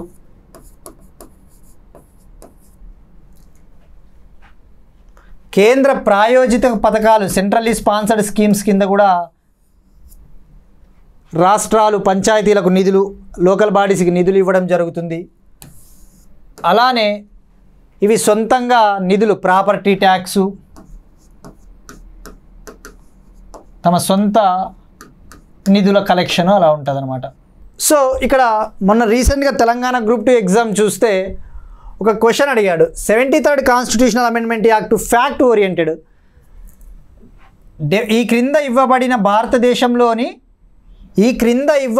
భారతదేశంలోని ఏ రాష్ట్రాలకు 73వ రాజ్యాంగ సవరణ చట్టం 1992 వర్తించదు అన్నాడు. The constitution 73rd amendment act 1902. The Constitution 73rd Amendment Act 1992 is not applicable to which of the following states of India అన్నాడు. రాష్ట్రాలు ఇచ్చాడు: నాగాలాండ్, మేఘాలయ, అరుణాచల్ ప్రదేశ్, సిక్కిం. డెఫినెట్లీ ఇది కొద్దిగా ఫ్యాక్ట్ ఓరియంటెడ్, అంత ఈజీ కాదు. మనకు 73వ అధికరణ చట్టం, 73వ రాజ్యాంగ చట్టం అన్ని రాష్ట్రాలకు వర్తించదు. గుర్తుపెట్టుకోండి, మనకు ఇది ఏ రాష్ట్రాలకు వర్తించదు అంటే 73వ constitutional amendment act Nagaland, Mizoram, Meghalaya ఈ రాష్ట్రాలకు వర్తించదు. 73వ constitutional amendment act Nagaland, Mizoram, మేఘాలయకు వర్తించదు. వీటితో పాటు మరికొన్ని ప్రాంతాలకు కూడా ఈ చట్టం వర్తించదు. ఆ ప్రాంతాలు ఏంటంటే మణిపూర్ ప్రాంతంలోని హిల్ ఏరియాలు, మణిపూర్ ప్రాంతంలోని హిల్ ఏరియాసు, కొండ ప్రాంతాలకు ఈ 73వ రాజ్యాంగ చట్టము వర్తించదు. అలానే వివిధ రాష్ట్రాల్లో ఉన్న షెడ్యూల్డ్ ఏరియాలు కావచ్చు, ట్రైబల్ ఏరియాస్ కావచ్చు, వాటికి చట్టం వర్తించదు. షెడ్యూల్డ్ ఏరియాలు,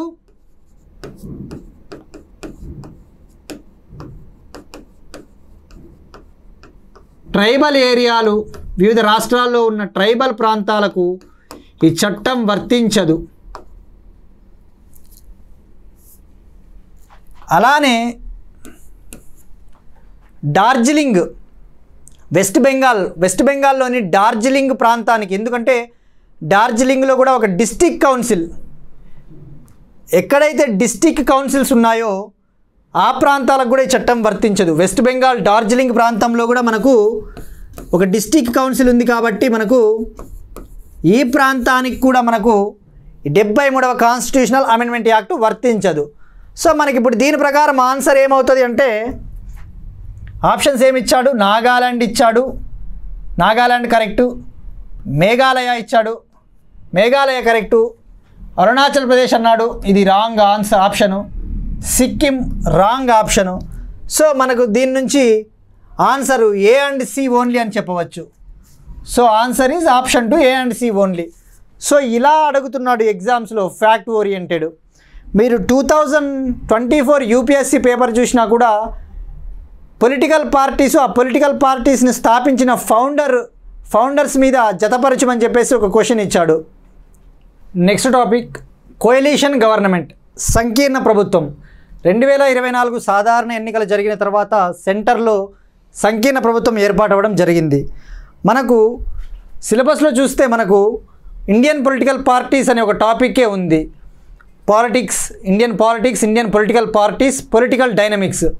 సో మనకు సంకీర్ణ ప్రభుత్వం గురించి మనం ఇప్పుడు ఎందుకు తెలుసుకోవాలి అంటే, 2024 యూపీఎస్సీ ప్రిలిమ్స్ పేపర్లో చూస్తే ఎగ్జామ్లో ఒక క్వశ్చన్ ఫ్యాక్ట్ ఓరియంటెడ్ అడగడం జరిగింది. భారతదేశంలో స్థాపించిన పొలిటికల్ పార్టీలు, దాని యొక్క ఫౌండర్ ఎవరు అని చెప్పేసి జతపరచమని చెప్పేసి ఒక ఫ్యాక్ట్ క్వశ్చన్ అడిగాడు. సో మనకు భారతదేశంలో ఈ సంకీర్ణ ప్రభుత్వాలు మొదటిసారిగా 1977లో ఫస్ట్ కోయలీషన్ గవర్నమెంట్, తొలి సంకీర్ణ ప్రభుత్వము, జనతా ప్రభుత్వము ఏర్పాటైందని చెప్పవచ్చు. జనతా ప్రభుత్వము మొరార్జీ దేశాయ్ గారి, ప్రైమ్ మినిస్టర్ మొరార్జీ దేశాయ్ గారిగా తొలి సంకీర్ణ ప్రభుత్వం 1977లో ఏర్పాటైంది. తొలి 4 ఎన్నికలు కూడా కాంగ్రెస్ 1952, 57, 62, 69లో కాంగ్రెస్ గవర్నమెంట్ సొంతంగా ప్రభుత్వాన్ని ఏర్పాటు చేయడం జరిగింది. 1969లో కాంగ్రెస్లో చీలిక వచ్చినప్పటికీ కూడా out side support, DMK, CPM వాటితో సపోర్ట్ తీసుకొని సొంతంగా ప్రభుత్వాన్ని ఏర్పాటు చేయడం జరిగింది. అయితే 1977లో మాత్రము ఫస్ట్ కోయలీషన్ గవర్నమెంట్ ఏర్పాటైంది. ఆ తర్వాత ఇక 1989 నుంచి తీసుకుంటే భారతదేశంలో ఈ సంకీర్ణ ప్రభుత్వాల రాజ్యం అనేది మొదలైంది అని హవా మొదలైందని చెప్పవచ్చు. సో ఫస్ట్ సంకీర్ణ ప్రభుత్వం 1977-79 మధ్య జనతా ప్రభుత్వం, Janata party, prime minister Morarji Desai. So గుర్తుపెట్టుకోండి, సంకీర్ణ ప్రభుత్వాలు పేర్లు ఇచ్చి ఆ సంకీర్ణ ప్రభుత్వాలకు ప్రధానమంత్రి ఎవరు చేశారు అన్నట్టు మ్యాచ్ ద ఫాలోయింగ్ క్వశ్చన్ ఇవ్వచ్చు. మరి 1979-80 జనతా పార్టీ సెక్యులర్ సంకీర్ణ ప్రభుత్వము, చరణ్ సింగ్ గారు ప్రైమ్ మినిస్టర్గా ఏర్పాటైంది. 1989-90లో నేషనల్ ఫ్రంట్ జనతాదళ్కు చెందిన విపి సింగ్ గారు ప్రైమ్ మినిస్టర్గా సంకీర్ణ ప్రభుత్వం ఏర్పాటయ్యింది. 1990 నుంచి 91 మధ్య జనతాదళ్ సోషలిస్ట్, 1990 నుంచి 91 మధ్య జనతాదళ్ సోషలిస్ట్, దీన్నే సమాజ్వాదీ జనతా పార్టీ అని కూడా పిలుస్తారు. దీనికి ఈ కోయలీషన్ గవర్నమెంట్కి ప్రైమ్ మినిస్టర్ వచ్చేసి చంద్రశేఖర్. 1990-91 ఏర్పడిన సంకీర్ణ ప్రభుత్వానికి చంద్రశేఖర్ గారు ప్రైమ్ మినిస్టర్. దీనినే జనతాదళ్ సోషలిస్ట్ లేదా సమాజ్వాదీ జనతా పార్టీగా పిలుస్తారు. 1996-97లో యునైటెడ్ ఫ్రంట్ ప్రైమ్ మినిస్టర్ వచ్చేసి హెచ్డి దేవేగౌడ గారు జనతాదళ్కు చెందినవారు. 1997-98 మధ్యన మళ్ళీ యునైటెడ్ ఫ్రంట్ సంకీర్ణ ప్రభుత్వం ఏర్పాటైంది. జనతాదళ్కు చెందిన ఐకే గుజ్రాల్ గారు ప్రైమ్ మినిస్టర్గా. ఐకే గుజ్రాల్ 1998-99న భారతీయ జనతా పార్టీ అధ్యక్షతన ఒక కూటమి ప్రభుత్వం ఏర్పాటైంది. దానికి అటల్ బిహారీ వాజ్పేయి గారు. మరి భారతదేశంలో 5 ఏళ్ళు పూర్తి చేసుకున్న తొలి సంకీర్ణ ప్రభుత్వం ఏది అంటే 1999 నుంచి 2004 మధ్యన ఏర్పాటైన అటల్ బిహారీ వాజ్పేయి నేతృత్వంలోని ఎన్డీఏ గవర్నమెంట్ అని చెప్పవచ్చు. 1999 to 2014 మధ్యన ఏర్పాటైన ఎన్డీఏ గవర్నమెంట్, బీజేపీ గారి ప్రైమ్ మినిస్టర్గా ఇది తొలి సంకీర్ణ ప్రభుత్వం. 5 ఏళ్ళు పూర్తి చేసుకున్న తొలి సంకీర్ణ ప్రభుత్వం అని చెప్పవచ్చు. So this is about coalition governments. Women representation in parliament. Next topic వచ్చేసి 18వ లోక్సభ 2024 జనరల్ ఎలక్షన్స్ పూర్తయిన తర్వాత ఏర్పాటైన లోక్సభ 18వ లోక్సభ. ఈ 18వ లోక్సభలో ఎంతమంది ఉమెన్ ఎంపీస్ ఉన్నారంటే 74 మంది. 18వ లోక్సభలో 74 మహిళా ఎంపీలు ఎన్నికవ్వడం జరిగింది. 74 ఉమెన్ ఎంపీస్. మరి అదే 17వ లోక్సభ తీసుకుంటే మనకు 2019 నుంచి 24 మధ్యన జరిగిన 17వ లోక్సభలో తీసుకుంటే 78 మంది మహిళా ఎంపీలు ఉన్నారట. 78 మంది మహిళా ఎంపీలు. అంటే దీన్ని బట్టి చూస్తే మనకు 18వ లోక్సభకు వచ్చేసరికి మహిళా ఎంపీల ప్రాతినిధ్యం తగ్గిందని చెప్పవచ్చు. ఈ 18వ లోక్సభలో వీళ్ళు ఎంత శాతం ఉన్నారు అంటే లోక్సభలో 13.6%. లోక్సభలో 13.6%. అదే 17వ లోక్సభలో అయితే 14.4%. సో గుర్తుపెట్టుకోండి, ఎగ్జామ్లో స్టేట్మెంట్స్ ఇచ్చినప్పుడు ఒక్కోసారి ఫ్యాక్ట్స్లో అడగొచ్చు. 18th లోక్సభలో ఉమెన్ రిప్రజెంటేషన్, మహిళా ఎంపీల ప్రాతినిధ్యం పెరిగిందని స్టేట్మెంట్ ఇవ్వచ్చు. సో మహిళా ప్రాతినిధ్యం తగ్గింది ప్రస్తుత లోక్సభలో కంపేర్ టు 2019.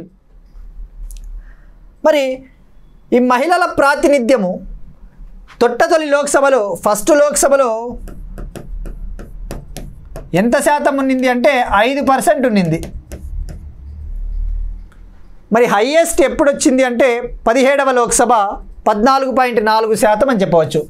ఇప్పటి వరకు అత్యధిక మహిళా ఎంపీలు ఏ లోక్సభకు ఎన్నిక కాబడ్డారు అంటే 17వ Lok Sabha 14.4%. So fact oriented bit అన్నమాట ఇది.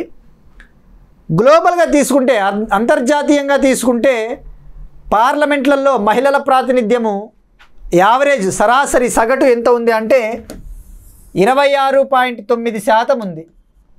అంతర్జాతీయంగా వివిధ దేశాల పార్లమెంట్లో మహిళల ప్రాతినిధ్యము 26.9%. అంటే భారతదేశము చాలా వెనుకబడి ఉంది అని చెప్పవచ్చు.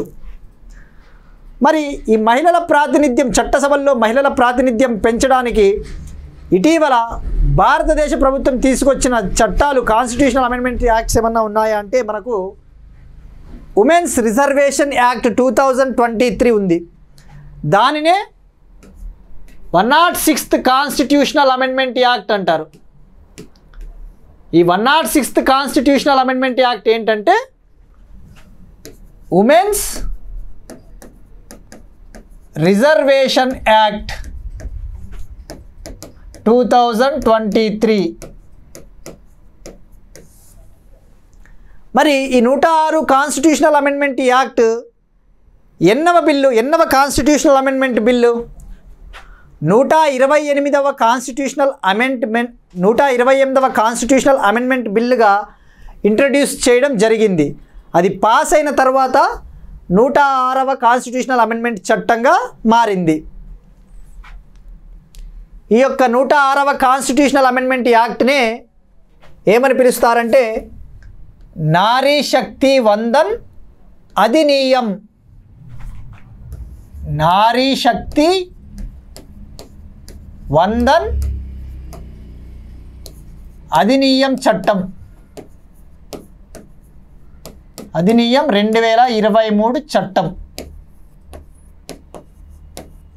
మరి ఈ చట్టం యొక్క ముఖ్య ఉద్దేశం ఏంటంటే చట్టసభల్లో మహిళలకు 33% రిజర్వేషన్ కల్పించాలి. చట్టసభల్లో మహిళలకు 33% రిజర్వేషన్. మరి చట్టసభలు అంటే ఏ చట్టసభలు? లోక్సభ మరియు వివిధ రాష్ట్రాల అసెంబ్లీలు ఇన్క్లూడింగ్ ఢిల్లీ లెజిస్లేటివ్ అసెంబ్లీతో కలిపి Nari Shakti Vandan Adhiniyam 2023 106th amendment act to reserve 1/3 of seats for women in Lok Sabha and state legislative assemblies including legislative assembly of Delhi. So గుర్తుపెట్టుకోండి, ఇది చట్టసభల్లో కేవలం లోక్సభ మరియు రాష్ట్రాల అసెంబ్లీలు, రాజ్యసభ కాదు. లోక్సభ మరియు వివిధ రాష్ట్రాల అసెంబ్లీలు, రాజ్యసభ ఇందులోకి రాదు. మరి మనకి వివిధ చట్టాలు ఇంకా ఏమున్నాయి? 73, 74వ కాన్స్టిట్యూషనల్ అమెండ్మెంట్ యాక్ట్స్ కూడా ఉన్నాయి. అవి కూడా 33% మ్యాండేటరీ, 33% రిజర్వేషన్ టు ఉమెన్ అనేది మ్యాండేటరీ. మరి మనం గనక ఈ మహిళల ప్రాతినిధ్యాన్ని పెంచినట్టయితే సుస్థిరాభివృద్ధి లక్ష్యం గోల్ ఎస్డిజి టార్గెట్ 5.5 అనేది ఒకటి ఉందన్నమాట మనకు. ఈ ఎస్డిజి సుస్థిర అభివృద్ధి లక్ష్యం 5.5 ఏం చెప్తుంది అంటే డెసిషన్ మేకింగ్లో, పాలిటిక్స్లో కావచ్చు, రాజకీయాల్లో కావచ్చు, పాలసీ మేకింగ్లో కావచ్చు, అన్ని లెవెల్స్లో కూడా మహిళల యొక్క ప్రాతినిధ్యము, మహిళల యొక్క డెసిషన్ మేకింగు తప్పనిసరి అని చెప్పేసి మనకు ఎస్డిజి టార్గెట్ 5.5 చెప్తుంది. మరి ఈ చట్టము, ఈ ఉమెన్స్ రిజర్వేషన్ యాక్ట్ 2023 ఎప్పటి నుంచి అమల్లోకి వస్తుంది అంటే ఈ చట్టం మొదలైన తర్వాత సెన్సస్ పూర్తి అయ్యి ఆ సెన్సస్ డీటెయిల్స్ని పబ్లిష్ చేసిన తర్వాత నుంచి ఈ యొక్క రిజర్వేషన్ అమల్లోకి వస్తుందని ఇటీవల హోమ్ మినిస్టర్ అమిత్ షా గారు కూడా చెప్పారు. అంటే నియర్గా ప్రభుత్వ అంచనాల ప్రకారం అయితే 2029 నుంచి ఈ రిజర్వేషన్ అమల్లోకి రావచ్చు. ఎప్పటి నుంచి? The reservation will be effective after the publication of the census conducted following the acts commencement. మరి ఈ చట్టం ప్రకారము ఈ మహిళలకు 33% రిజర్వేషన్ చట్టసభల్లో ఎంతకాలం అమల్లో ఉంటుంది అంటే 15 ఏండ్లు, 15 years. మరి ఈ 15 ఏళ్ళే లాస్ట్ అంటే తర్వాత పార్లమెంటరీ యాక్షన్ ద్వారా ఈ యొక్క పీరియడ్ను, ఈ రిజర్వేషన్ కాల పరిమితిని ఎక్స్టెండ్ చేయొచ్చు. సో గుర్తుపెట్టుకోండి, ఈ 106వ కాన్స్టిట్యూషనల్ అమెండ్మెంట్ యాక్ట్, దీన్నే ఉమెన్ రిజర్వేషన్ యాక్ట్ అంటారు. ఇది ఇంట్రడ్యూస్ చేసిండేది మాత్రము 128వ కాన్స్టిట్యూషనల్ అమెండ్మెంట్ బిల్లుగా ఇంట్రడ్యూస్ చేయడం జరిగింది. మరి మనకి 129వ కాన్స్టిట్యూషనల్ అమెండ్మెంట్ బిల్ ఏముంది? ఇటీవల న్యూస్లో కూడా మనకు ఉంది 129వ కాన్స్టిట్యూషనల్ అమెండ్మెంట్ బిల్లు. ఇది ఇంకా యాక్ట్గా మారలేదు. జాయింట్ పార్లమెంటరీ కమిటీ, సంయుక్త పార్లమెంటరీ స్థాయి సంఘానికి రెఫర్ చేయడం జరిగింది. దీన్నే 1 నేషన్ 1 ఎలక్షన్ జమిలీ ఎన్నికల బిల్లు అని అంటారు. సో గుర్తుపెట్టుకోండి, జమిలీ ఎన్నికల బిల్లు, 129వ రాజ్యాంగ సవరణ bill. So clear. So next topic వచ్చేసి సెంట్రల్లీ స్పాన్సర్డ్ స్కీమ్స్, కేంద్ర ప్రాయోజిత పథకాలు. కేంద్ర ప్రాయోజిత పథకాలు. మరి ఇప్పుడు న్యూస్లో ఎందుకుంది అంటే నీతి ఆయోగ్ ఇటీవల ఈ కేంద్ర ప్రాయోజిత పథకాలను రీఫార్మ్ చేయాలి. ఇప్పుడున్న పథకాలు, ఇన్ని కేంద్ర ప్రాయోజిత పథకాలు ఎంత మేరకు అవసరమో ఎవాల్యుయేట్ చేసి ఒక రిపోర్ట్ ఇవ్వాలని చెప్పేసి భావించింది. సో మనకు సెంట్రల్లీ స్పాన్సర్డ్ స్కీమ్స్ అంటే మనకు ముఖ్యంగా ఆర్టికల్ 282 కింద మనం ఆల్రెడీ చెప్పుకున్నాం. ఇది ఆర్టికల్ 282 కింద ఒక స్పెషల్ గ్రాంట్స్ అని చెప్పవచ్చు, ఆర్థిక సహకారం అని చెప్పవచ్చు. మరి ఇవి సెంట్రల్లీ స్పాన్సర్డ్ స్కీమ్స్ 9 సెక్టార్లో కీలకం అన్నమాట. మనకు ఎన్ని సెక్టార్లో ఉన్నాయి? 9 సెక్టార్లు. ఆ 9 సెక్టార్లు ఏమేంటంటే అగ్రికల్చర్ వ్యవసాయ రంగం, ఉమెన్ అండ్ చైల్డ్ డెవలప్మెంట్ మహిళా మరియు శిశు అభివృద్ధి, education, urban transformation, skill development విద్యారంగము, నైపుణ్య శిక్షణ రంగము, రూరల్ డెవలప్మెంట్ గ్రామీణ అభివృద్ధి sector, drinking water and sanitation తాగునీరు మరియు పారిశుద్ధ్య కేటగిరీ, హెల్త్ సెక్టార్ ఆరోగ్య రంగం, water resources environment and forest sector నీటి వనరులు పర్యావరణము మరియు అటవీ శాఖ, సోషల్ ఇన్క్లూజన్, చివరగా law and order, justice delivery. ఈ 9 సెక్టార్లలో మనకు సెంట్రల్లీ స్పాన్సర్డ్ స్కీమ్స్ ఉన్నాయి.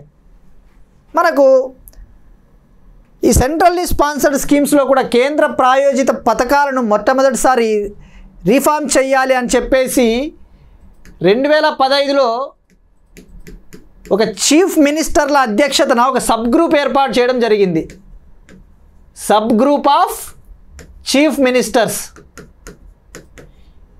ఈ కమిటీ రిపోర్టు ఆదేశాల మేరకే సెంట్రల్లీ స్పాన్సర్డ్ స్కీమ్స్ని 3 కేటగిరీలుగా డివైడ్ చేయడం జరిగింది. ఈ కేంద్ర ప్రాయోజిత పథకాలు 3 కేటగిరీలు. ఒకటి వచ్చేసి కోర్ స్కీమ్స్ అంటారు, కోర్. మరొకటి వచ్చేసి కోర్ ఆఫ్ ద కోర్, అంటే కోర్ అంటే ముఖ్యమైనవి, కీలకమైనవి. కోర్ ఆఫ్ ద కోర్ అంటే ఇంకా కీలకమైన వాటిలో ఇంకాస్త కీలకమైనవి. ఫైనల్గా ఆప్షనల్ స్కీమ్స్. ఆప్షనల్ స్కీమ్స్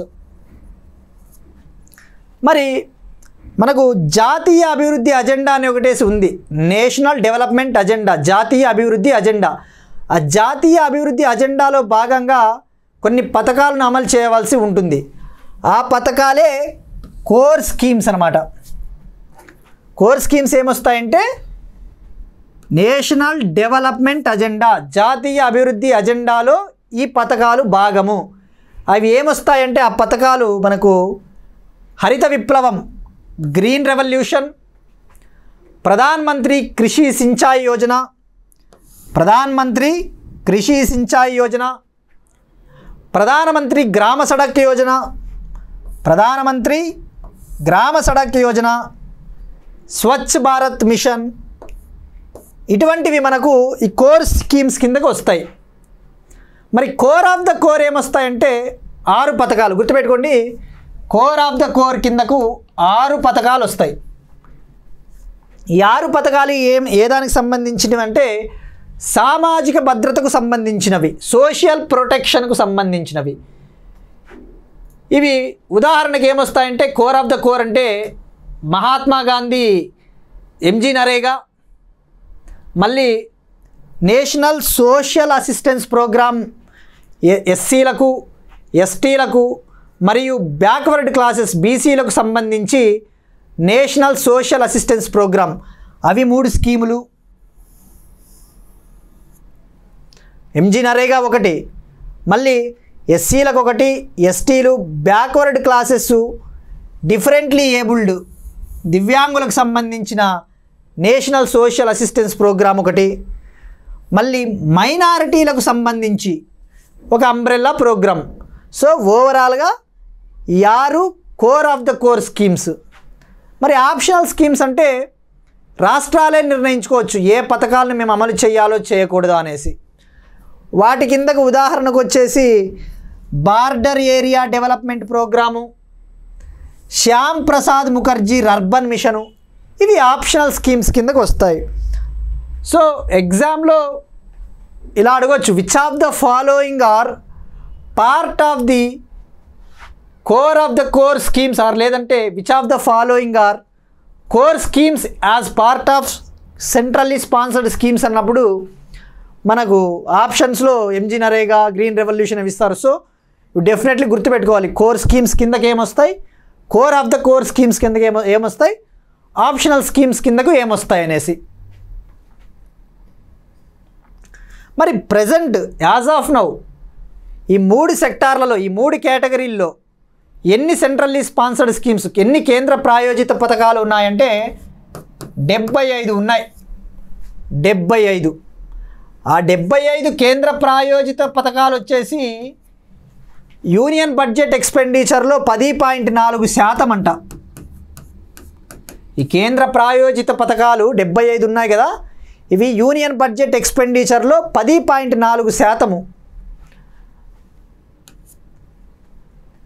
మరి అదే సెంట్రల్ సెక్టార్ స్కీమ్స్ అయితే, అంటే కేంద్ర పథకాలు అయితే ఎన్ని ఉన్నాయంటే యాజ్ ఆఫ్ నౌ 676 ఉన్నాయి. సెంట్రల్ స్కీమ్స్ అయితే, కేంద్ర పథకాలు అయితే 676. మరి 2024-25 యూనియన్ బడ్జెట్లో 2024-25 బడ్జెట్లో ఈ కేంద్ర పథకాలకు, సెంట్రల్ సెక్టార్స్ స్కీమ్స్కు ఎంత బడ్జెట్ కేటాయించారు అంటే 15 లక్షల కోట్లు. ఈ 15 లక్షల కోట్లు కేంద్ర పథకాలకు కేటాయించడం జరిగింది. ఓకే. మరి ఈ centrally sponsored schemes funding pattern ఎలా ఉంటుంది? ఫండింగ్ ప్యాటర్న్ వచ్చేసి మనకి ఎలా ఉంటుందంటే, north east states 8 north east రాష్ట్రాలు మరియు 3 హిమాలయన్ రాష్ట్రాలు ఉన్నాయి కదా, ఆ 11 రాష్ట్రాలకు సెంటరు స్టేటు ఫండింగ్ వచ్చేసి 90-10. సెంటర్ 90% నిధులు ఇస్తే ఆ స్టేట్స్ 10 పెట్టుకోవాలి. ఇవి 8 నార్త్ ఈస్టర్న్ రాష్ట్రాలు మరియు 3 హిమాలయన్ రాష్ట్రాలకు వర్తిస్తుంది. అదే మిగతా రాష్ట్రాలకైతే సెంటరు 60 ఇస్తుంది, స్టేట్ 40%. ఇది మిగతా రాష్ట్రాలకు. మరి యూనియన్ టెరిటరీలు, అసెంబ్లీ లేని యూనియన్ టెరిటరీలకైతే కేంద్రమే 100% ఇస్తుంది నిధులు. కేంద్రమే 100% నిధులు ఇస్తుంది అసెంబ్లీ లేని యూనియన్ టెరిటరీలకు. సో గుర్తుపెట్టుకోండి, మనకి సెంట్రల్లీ స్పాన్సర్డ్ స్కీమ్స్ అనేవి ఆర్టికల్ 282లో భాగము. నెక్స్ట్ వచ్చేసి జన్ యోజన అభియాన్ అంట. జన్ యోజన అభియాన్ అనేది ఒక పీపుల్స్ క్యాంపెయిన్ అన్నమాట. పీపుల్స్ ప్లాన్ క్యాంపెయిన్ అంటే ప్రజా ఉద్యమం, ప్రజల భాగస్వామ్యము. పంచాయతీల అభివృద్ధి ప్రణాళికలు తయారు చేయడంలో ప్రజలను భాగస్వామ్యం చేయడమే ఈ స్కీమ్ యొక్క ముఖ్య ఉద్దేశము. ఈ స్కీమ్ని మినిస్ట్రీ ఆఫ్ పంచాయతీరాజ్ స్టార్ట్ చేయడం జరిగింది. ఎందుకోసం అంటే 2025-26 సంవత్సరానికి సంబంధించి పంచాయతీ అభివృద్ధి ప్రణాళికలు తయారు చేయడం కొరకు, పంచాయతీ అభివృద్ధి ప్రణాళికలు తయారు చేయడం కోసము ఈ స్కీము. గుర్తుపెట్టుకోండి, పీపుల్స్ ప్లాన్ క్యాంపెయిన్, జన యోజన అభియాన్. మరి ఈ జన యోజన అభియాను ఎవరెవరిని భాగస్వామ్యులుగా చేసుకుంటుంది అంటే, జనయోజన అభియాన్ వచ్చేసి ప్రజల భాగస్వామ్యము, అలానే 75 ఏళ్ళు దాటిన వృద్ధులను కూడా ఇందులో భాగస్వామ్యం చేస్తుంది. 75 ఏళ్ళు దాటిన వయసు, 75 ఏళ్ళు దాటిన పెద్దలు కూడా భాగస్వామ్యము, వారి సలహాలు ఈ ప్లాన్ కోసం ఇవ్వవచ్చు. అలానే స్టూడెంట్స్, దాదాపు 15,000 మందికి పైగా స్టూడెంట్స్ వీళ్ళు ప్లాన్లో భాగమవుతారు. అలానే సెల్ఫ్ హెల్ప్ గ్రూప్స్, సహకార సంఘాలు. సో ఓవరాల్గా చెప్పాలంటే ఇది ఒక భారీ ప్రజాస్వామ్య, భారీ స్థాయిలో ప్రజల భాగస్వామ్యంతో కూడిన ఒక campaign. So this is about Jan Yojana Abhiyan. So this is about polity. మరి ఇప్పుడు మనం ఒక మోడల్ ఎంసీక్యూ చూద్దాం. ఆల్రెడీ ఇందాక చెప్పిన టాపిక్కే. కామెంట్ చేయండి answer. Which of the following are true regarding women's reservation act 2023, 106th constitution amendment act? కింది వాటిలో ఉమెన్స్ రిజర్వేషన్ యాక్ట్ 2023కు సంబంధించి ఏవి నిజం అన్నాడు. ఫస్ట్ స్టేట్మెంట్ వచ్చేసి, ఈ చట్టము చట్టసభల్లో 33% రిజర్వేషన్ ఇస్తుంది మహిళలకు. Both houses of parliament, both Lok Sabha మరియు రాజ్యసభలతో పాటు స్టేట్ లెజిస్లేటివ్ అసెంబ్లీలలో మహిళలకు 33% రిజర్వేషన్ అనేది ఫస్ట్ స్టేట్మెంటు. రెండవ స్టేట్మెంటు, ఈ యొక్క చట్టాన్ని 128వ కాన్స్టిట్యూషనల్ అమెండ్మెంట్ బిల్లుగా ప్రవేశపెట్టడం జరిగింది అన్నారు. మరి ఆప్షన్ ఏ వచ్చేసి 1 only, option B 2 only, option 3 1 and 2, option D 5 ఏవి కాదు. Please comment in the comment section. This is about polity. Please watch everyone and thank you all.